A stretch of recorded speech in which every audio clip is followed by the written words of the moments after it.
আজ থেকে 11 বছর আগে তাণ্ডব চালিয়েছিল রোহিত শর্মা। ডেটটা ছিল 13 নভেম্বর 2014।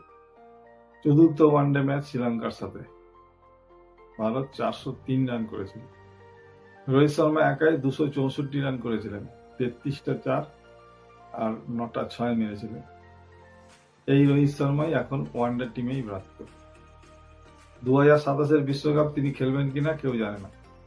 গৌতম গম্ভীর একটা সাক্ষাৎকারে বলেছেন যে ব্যক্তিগত স্কোরিং এবিলিটি তার কাছে কোনো ম্যাটার করে না, তার কাছে দলের সাফল্যই সবার আগে। রোহিত শর্মাকে এখনো লড়াই করে যেতে হচ্ছে ওয়ানডে টিমে টিকে থাকার জন্য।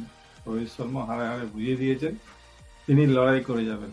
এই সেই রোহিত শর্মা যে 2 বছরে ভারতকে 4টে আইসিসি টুর্নামেন্টে ফাইনালে খেলেছে।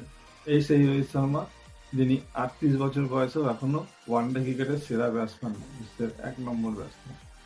রোহিত শর্মাকে বলা হয়েছে তাকে লোকাল টুর্নামেন্টে খেলার জন্য। রোহিত শর্মাকে বিজয় হাজারে ট্রফিতে খেলতে দেখা যাবে। রোহিত শর্মা নিজে থেকে ডিক্লেয়ার করেছেন যে তিনি মুম্বাইয়ে যে একটা টি-20 লিগ হয় সেখানেও তিনি খেলবেন নিজেকে ফিট রাখার জন্য।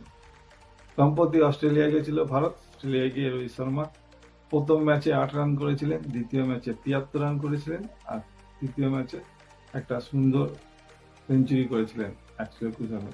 121 রানে তিনি নট আউট থেকে গেছিলেন। তা সত্ত্বেও কেউ হলফ করে বলতে পারছে না যে রোহিত শর্মা 2027 বিশ্বকাপ খেলতে পারবেন কিনা। দেখা যাক, সময় বলবে রোহিত শর্মা নিজের ফিটনেস কতটা ধরে রাখতে পারেন, নিজের ফর্ম কতটা ধরে রাখতে পারেন।